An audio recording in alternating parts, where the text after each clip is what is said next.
আর তোমরা ছাত্রলীগের ভিতরে থেকে ছাত্রলীগের স্লোগান ধরে আবার 5 আগস্টের পরে তুমি হলগুলোকে দখলদারিত্ব করলা সাধারণ শিক্ষার্থীদের বেশে, এরপরে তুমি বলছো যে ছাত্র রাজনীতি থাকবে না। যে ছাত্র রাজনীতির গুণগত মান পরিবর্তন করবার জন্য, বাংলাদেশের মানুষ ভোটাধিকার আদায় করবার জন্য, গণতন্ত্রকে ফিরিয়ে আনবার জন্য, সুস্থ রাজনৈতিক সংস্কৃতি প্রচলনের জন্য আমাদের শিক্ষা জীবন অনেকের বিপন্ন হয়ে গেল।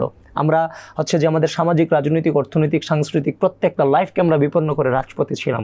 তো সেই ছাত্রলীগের রাজনীতিকে তোমরা বিভিন্নভাবে কলুষিত করতো, তোমরাও ভূমিকা রেখেছো। তোমরা শিবির, তোমরা ছাত্রলীগের ভিতরে থেকে ভূমিকা রেখেছো। তুমি 5 আগস্টের পরে এসে বলতেছো ছাত্র রাজনীতি থাকবে না, কারণ বুয়েটের মতো সকল ক্যাম্পাসকে তারা দখলদারিত্ব চালাতে চায় সবগুলা ক্যাম্পাসে। তো যার ফলশ্রুতিতে 5 আগস্টের যে ঐক্যের মধ্য দিয়ে আমাদের বিজয় হয়েছে, সেই ছাত্র রাজনীতিতে কিংবা বাংলাদেশের রাজনীতিতে, সামগ্রিক রাজনীতিতে একটা অনৈক্যের বীজ শিবির বপন করেছে নোংরা ন্যারেটিভ কিংবা মিথ্যা ন্যারেটিভের মধ্য দিয়ে। সেই দায় শিবিরকে একটা দীর্ঘকাল পর্যন্ত বহন করতে হবে। ছাত্র রাজনীতি তো থাকবেই। যে দেখেন চট্টগ্রামে যে সিটি কলেজে যে সংঘর্ষের সূচনা হয়েছে, যে এরা লিখে দিচ্ছে, শিবির লিখছে যে ছাত্র রাজনীতি চলবে না, অথচ এরা রাজনীতি করছে।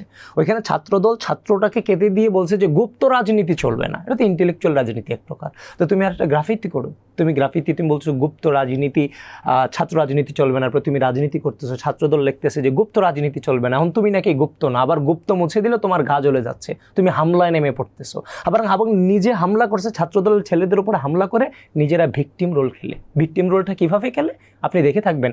এখন আমি যদি আহত হই, আমি যদি বলি যে ভাই এখানে একটা ঘটনা ঘটছে, আমি আহত হয়েছি, একটা নিউজ দেন আমার নামে, আপনি কিন্তু দেবেন না। অথেন্টিক মিডিয়া হিসেবে আপনি কিন্তু সেটা দেবেন না। আপনি আপনার প্রতিনিধি পাঠাবেন সেখানে জাস্টিফিকেশনের জন্য। সে প্রতিনিধি যদি মনে করে যে হ্যাঁ এই ঘটনাটা এরকম, তখন আপনি দিবেন। সেটা নিতে অন্তত কয়েক ঘন্টার সময় কিন্তু লেগে যায়। কিন্তু শিবির বিগত সময় কি করছে দেখেন, এরা কিন্তু প্রকাশ্যে রাজনীতিটা করে নাই।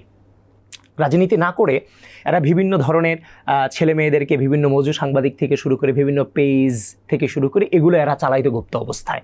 তখন থেকে আওয়ামী লীগের আমল থেকে এরা মিথ্যা নেগেটিভ তৈরি করতে বিভিন্নভাবে। এবং ওই পেজগুলোর রিচ কীভাবে বাড়াইছে জানেন? ওই সময় কিন্তু আমরাই রাজনীতি করতাম, মাইর খাইতাম রাস্তাঘাটে। তো আমাদের ফটোগুলো ওইখানে প্রচার করে, আমাদের মায়ের ঘটনাগুলো, আহতের ঘটনাগুলো প্রচার করে, বেগম খালেদা জিয়ার সুনাম করে, জনাব তারেক রহমানের সুনাম করে ওই পেজগুলোতে সকলের এঙ্গেজমেন্ট বাড়ানো হয়েছে। এবং ওই পেজগুলো থেকেই 5 আগস্টের পরে আমাদের এগেনস্টে বিভিন্ন ধরনের নোংরা ন্যারেটিভ তৈরি করা।